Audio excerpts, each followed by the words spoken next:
नमस्कार, परभणी न्यूज मध्ये आपलं स्वागत करतो। मी दिलीप बनकर। पाहूया आजच्या ठळक घडामोडी।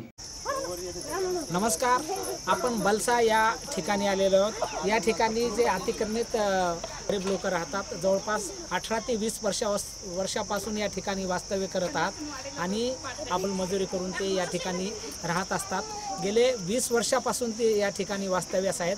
त्यांना आधार कार्ड आहे, त्यांना नमुना 8चा उतारा सुद्धा आहे आणि लाईट बिल आहे। अशा संपूर्ण त्यांना योजना या ठिकाणी मिळालेल्या आहेत। तरी पण या बलशा गावातील लोक जे रहिवासी आहेत ते या ठिकाणी यांना विरोध करत आहेत आणि त्यांना पूर्ण किराणा दुकान असो, या पाण्याची व्यवस्था असो, लाईटची व्यवस्था असो, यापासून त्यांना वंचित ठेवण्याचं काम या ठिकाणी हे गावकरी करत आहेत। आणि हे जे वास्तव्य करत असलेला एरिया आहे, या ठिकाण त्यांना सोडून जाण्यासाठी जिल्हाधिकाऱ्यांना त्यांनी निवेदन दिलेलं आहे। परंतु खरे हक्काचे जे हे गरीब आहेत यांना न्याय मिळवण्यासाठी आम्ही परभणी न्यूजच्या वतीने या ठिकाणी आलेलो आहोत आणि या लोकांना न्याय देण्यासाठीच जे सरकारचा अजेंडा आहे, ज्या ठिकाणी वास्तव्य असते त्या ठिकाणीच गरिबांना घर मिळालं पाहिजे असे सरकारची जी भूमिका आहे, त्या भूमिकेसाठी आम्ही आज या लोकांच्या न्याय हक्कासाठी या ठिकाणी आलेलो आहोत। आपल्यासोबत हे नागरिक आहेत, या ठिकाणी रहिवासी आहेत। काय सांगतात आपण त्यांच्याशी जाणून घेणार। बोला, नाव सांग। मी लक्ष्मण गाडेकर। आम्हाला राहायला 20 वर्षापासून राहत होता। आम्ही 20 वर्षापासून राहत होता। आम्हाला पाण्याचा त्रास आहे, लाईटीचा त्रास आहे। आम्हाला गावामध्ये दुकानाला येत नाहीत, आमच्या लेकराला शाळेमध्ये घेत नाहीत, आमच्या लेकराला हकालून देतात गावाच्या बाहेर। तर मग आता आम्ही गरीब लोकांना कुठं राहायचं काय नाही, तर आमची काहीतरी आम्हाला व्यवस्थित या जाग्याची करून दिली तर बरं आहे, नहीं तो आम्ही आत्महत्या करून मरणार है। सर अत्याचार हो रहा है क्योंकि सर गाँव आने के पहले से हम रह रहे हैं यहाँ पे। जिस टाइम में बलसा भी नहीं था, बलसा विद्यापीठ में था। हम जिस टाइम में परभणी में उड़ान पुल बना था सर अन्ना भाऊ साठी नगर में, तो उस टाइम में हमारे घर आ गए थे तो गवर्नमेंट ने हमारे को इधर बिठाया था कि बैठो भाई यहाँ पे। उस टाइम में हमारे को रहवासी आधार कार्ड, मतदान कार्ड, घर पट्टी यहाँ पे लगा के दिए। तो फिर कुछ साल बाद में गाँव पुनर्गठन हुआ, तो गांव का तो हमारे इसमें कुछ संबंध नहीं सर। हमारे सब इधर के कैसे हम किनाल के पट्टे में है, किनाल के पट्टे में बोलते हैं यहाँ से वहाँ तक बहुत बड़ा एरिया है, बहुत परभणी अतिक्रम करके बैठवा ली। कुछ हमारा ऐसा नहीं कि हमारा अच्छे बोलते, फिर भी सर गांव के लोग हमारे को टारगेट कर रहे हैं, हमारे पे अत्याचार कर रहे हैं। हमारे बच्चे स्कूल में नहीं दे रहे, हमारे बच्चे की पहले सर हमारी पढ़ाई में कमज़ोर रहते, फिर भी हमारे बच्चे को स्कूल में नहीं दे रहे, हमारे लेट बंद कर दे रहे, हमारे को पानी बंद कर दे रहे, गाँव में नहीं आने दे रहे। हमारे पे इल्ज़ाम लगा रहे कि तुम चोर हो, तुम डकैती हो। हमारे पे सर ऐसा कुछ भी नहीं है, हम काम धंधा करके खाने वाले सब गोर गरीब लोग हैं सर। आम्ही इथे 20 वर्षापासून इथे राहतो। आम्ही आमचा कोणत्याही प्रकारचा गाववाल्याला कोणता विरोध नाही, आमचे काही ते दुश्मन नाही, ते आमचे दुश्मन आम्ही त्याचे दुश्मन नाही।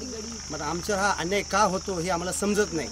आमच्याकडे गव्हर्नमेंट हे गावाचं पुनर्वसन अगोदरपासून आम्ही इथे राहायला आहे। गाववाल्यांनी पण आमचा विचार करायला पाहिजे, बा गरीब लोक आहेत, आम्ही करून खाणारे माणसं आहेत। आम्ही 20 ते 25 वर्ष झाली या ठिकाणी राहतो। इथं पोलीस स्टेशनमध्ये कुठे जाऊन विचारू की या ठिकाणी जे नागरिक राहतात त्यांच्यावर जर एखादी जर केस असेल तर आम्ही ते मान्य करायला तयार आहे। आम्ही एकदम रोज मजूर करून खाणारे माणसं आहेत। माझं सरकारला एवढी कळकळीची विनंती आहे की आमचा हे परिसर बघा, आमची परिस्थिती बघा। या असं कोणाला वाटतंय का हे आम्ही चोरी करणारे लोक आहेत? गावातल्या लोकांना अशी केस केली की हे लोक गावगुंड आहेत, असे अमुक आहे तमुक आहे, वेगवेगळ्या गोष्टी वापरल्या ते ना, मात्र असं वापरायला नाही पाहिजे। आमची सरकारला विनंती आहे की आम्हाला कमीत कमी या ठिकाणावर आम्हाला स्थानिक करून आम्हाला घरकुलं, लाईट, पाणी, शाळेची, आमची दळणवळणची सोय करून देणे ही कळीची विनंती आहे सरकारला। ठीक, धन्यवाद। इससे पहले रह रहे हैं हम, हमारे को देख कर दुकान बंद कर देते लोग, पानी भरने को जाते तो जरा पानी भरने देते नहीं, तोड़ देते सब आपसे। हमारे बच्चे रोते हैं, हम गाँव में जाते हैं दुकान पर लेके, हमको कुछ भी नहीं, घर के आगे नहीं आने दे रहे, रास्ते पे खेलने को निकलने नहीं दे रहे बच्चे हमारे। 15 स्कूल में भी हमारे बच्चे का नाम नहीं डाल रहे। बिकत का स्कूल में बिकत ले बोल रहे, बिकत कहाँ से लाएंगे गरीब आदमी? मेरा नाम गुरुदेव सिंह है। 20 साल से रह रहे मैं यहाँ पे। हमारे बच्चे को स्कूल में नहीं दे रहे, हमको पानी नहीं दे रहे, दुकान पे भी नहीं जाने दे रहे, और हमारी लाइट भी बंद कर दी। शोभाबाई लोंढे। किती वर्षापासून राहता आपण या बलशा गावात? आम्ही 2001 पासून राहतो। गाव आलं नव्हतं तेव्हापासून राहतो। काय म्हणणं? आम्हाला पाणी नाही, लाईट नाही, त्यानं लाईट सुद्धा आमची बंद केली, पाण्याचे हापशे मोडून टाकले, आमचे लेकरं शाळेत घेत नाहीत. तर काय तुमची काय मागणी आहे? आम्हाला हेच जागा द्यावा त्यानं. अजून हसू नका बघूया. आम्हाला कमीत कमी 20 वर्ष झालं इथं आहेत आम्ही. आम्हाला पण इथं आम्ही कोणाला त्रास देत नाहीत, काय नाही. गावामध्ये आम्हाला पाणी देत नाहीत, हापशे मोडून टाकले, पाण्याला जातो तर आमचे मुलं गेले खेळायला तर आमच्या मुलाला हाकलून देतात.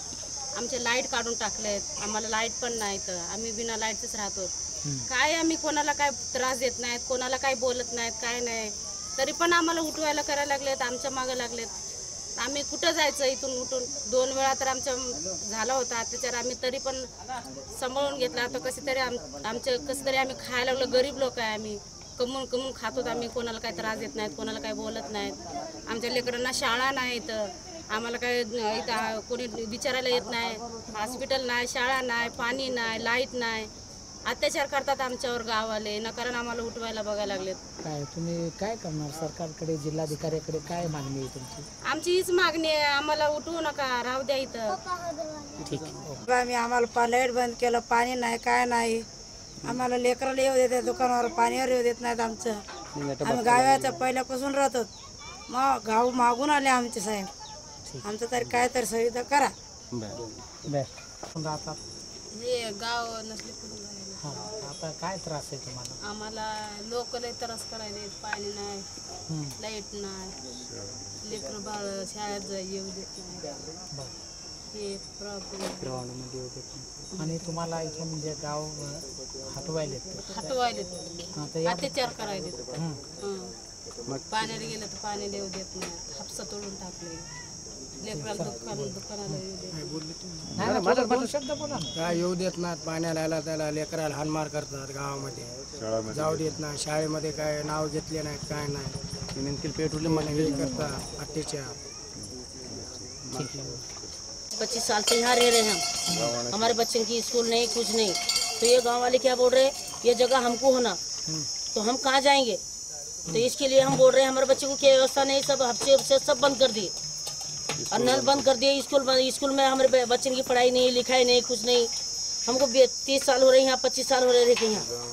गाँव वाले हमको सता रहे और कई बात का दुख नहीं उनका. हमको उसको इतने कार्यक्रम होते, उनके जाते नहीं, आते नहीं, कुछ नहीं. हम कुछ बात का उनको टेंशन नहीं हमारा.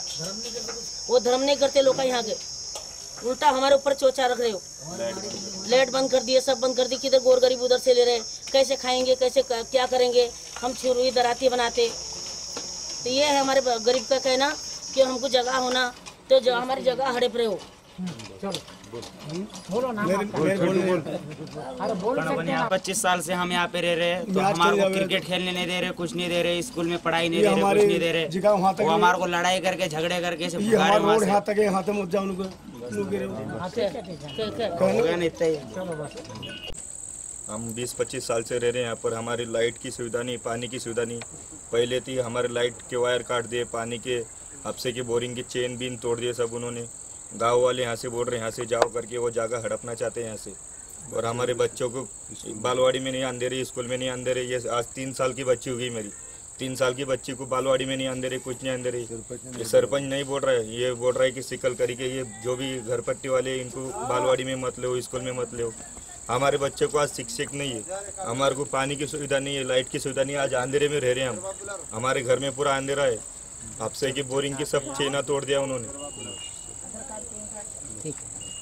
सोनी आम्हाला पाणी नाही, काय नाही, लाईट नाही सर, काही नाही. मला 3 पोरी इथं, पोरीचे आधार कार्ड नाही, जन्म दाखला नाही. इथं अंगणवाडीत गेलं तर कोणी सुई देत नाही, काही देत नाहीत, आम्हाला काही देत नाही सर. असं आणि आम्ही गावात गेला तर आम्हाला ढकलून देतात, बाहेरच जात म्हणतात. तुम्ही झोपडपट्टीचे, आम्ही गावात, आमच्या गावात येऊ नका म्हणतात.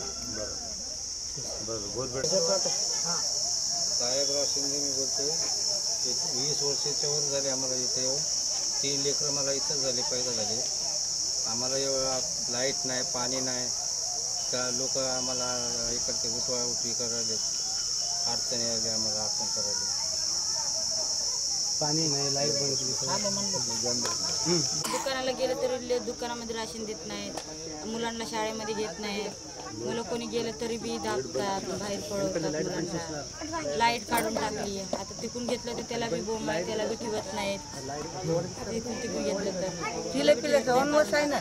आम्हाला सरकार न्याय दिलं तर लई चांगलं होईल, का की आमची फॅमिली बी एवढी मोठी आहे आणि एवढं कुटुंब आहे, एवढं जनता आहे, कुठं जाणार आहे. एका घरामध्ये 5-4 पुन्हा 4 लेकरं, चिले पिल्या 20 वर्ष झालं या जागेवर आहेत. एकदा झालं, एकदा पाडलं, आता डबल बी तेच म्हणल्यावर आम्ही कुठं जाणार आहे? सगळं चुरा करून टाकले होते. धन्यवाद. परभणीपासून जवळच असलेले बलसा गाव, बलसा खुर्द हे गाव आहे आणि या गावामध्ये पुनर्वसित बलसा गाव झालेलं आहे. या बलसा गावातील या कॅनल एरियावर इथं 15 ते 18 वर्षे 20 वर्षापासून या ठिकाणी काही गरीब समाज या ठिकाणी वास्तव्य करून राहत आहे. मोलमजुरी करून आपला पोटाचा उदरनिर्वाह करतात. परंतु बलसा गावातील काही जातीवादी लोक यांना विरोध करून या ठिकाणी सरकारकडे मागणी करत आहेत की यांना या ठिकाणी उठून टाका, अशी ते मागणी करत आहेत. परंतु परभणी न्यूजच्या टीमच्या वतीनं आम्ही या ठिकाणी आल्यानंतर प्रत्यक्ष पाहणी करून या ठिकाणी प्रत्येक घरी जाऊन त्यांची काय परिस्थिती हे जाणून घेत आहोत आणि किती दिवसापासून या ठिकाणी ते राहतात याचाही आढावा आम्ही या मीडियाच्या माध्यमातून या ठिकाणी आपल्यासोबत भेटू. आपण इथं किती दिवसापासून 20 वर्ष होऊन गेले असतील सर. हां, इकडं पहा. ह्या जागामध्ये 4 मुलं आहेत, आम्ही 2 नवरा बायको आहेत, 4 सून आहेत. आम्हाला का जागाचा काय आधार दिसना, हापशे नाहीत, काय लाईट नाही, जागा नाही कुठं. गावातले लोक काय म्हणतात? गावातले लोक म्हणाल तुम्ही उठून जा, आम्ही गरीब माणसं कुठं जाणार आहेत? रोज म्हणतो 20 वर्ष होऊन गेले असतील. आधार कार्ड हे ते सगळं सर्वच आहेत आमच्यापाशी.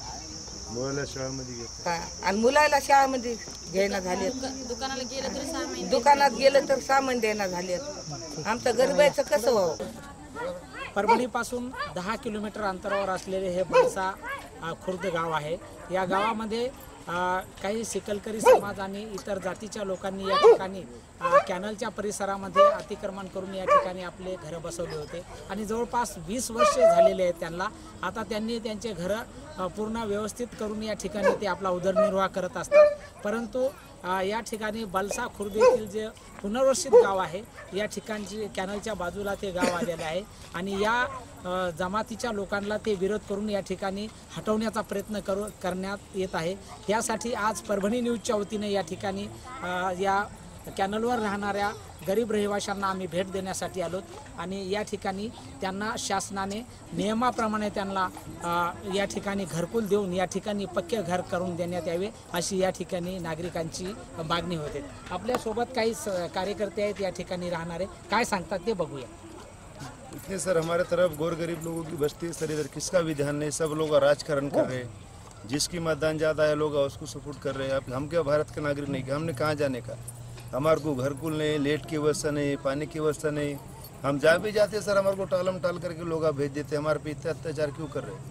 क्यों कुछ गांव के गुंडे लोग हैं हमारी जगह को हड़पने के लिए कोशिश कर रहे हैं. गोर गरीब लोगों को भगा के हमने इनकी जगह हड़पना, जानवर भरने के लिए, बेला भरने के लिए, ये गलत बात है सर. सरकार को हमारा तरफ ध्यान देना. 20 से 25 साल से सर गाँव आने के पहले से हम यहाँ पे रह रहे सर. अभी तक गाँव को किसको तराश नहीं, लड़ाई नहीं, झगड़े नहीं, किसको कुछ भी परेशानी नहीं सर हमारे वजह से. कुछ ही सर जातिवादी लोग हमारे को चुप नाम बदनाम करके हमारी जगह हड़पने की कोशिश कर रहे हैं सर. हमारे को बस सरकार से इतनी मांग है, जो भी गोर गरीब लोग हैं जहाँ पे रह रहे सर उनको घर की, लेट की, पानी की व्यवस्था, स्कूल की व्यवस्था करके देना सर, इतनी हमारी सरकार से मांग है. वाहेगुरु जी खालसा, वाहेगुरु जी फतेह. बोल मर. बलसा खुर्द या गावामध्ये येऊन या ठिकाणी पाहणी केलेली आहे आणि या ठिकाणचा पूर्ण घराची पाहणी करून या ठिकाणी जे लोक राहतात त्यांची पूर्ण ताकद घेतलेली आहे. परभणी न्यूज, कॅमेरामॅन विवेक सागरवाल, परभणी. आणि याचबरोबर हे बातमीपत्र संपलं. पुन्हा भेटूया पुढील बातमीपत्रात. शहरातील ताज्या घडामोडी जाणून घेण्यासाठी पाहत राहा परभणी न्यूज.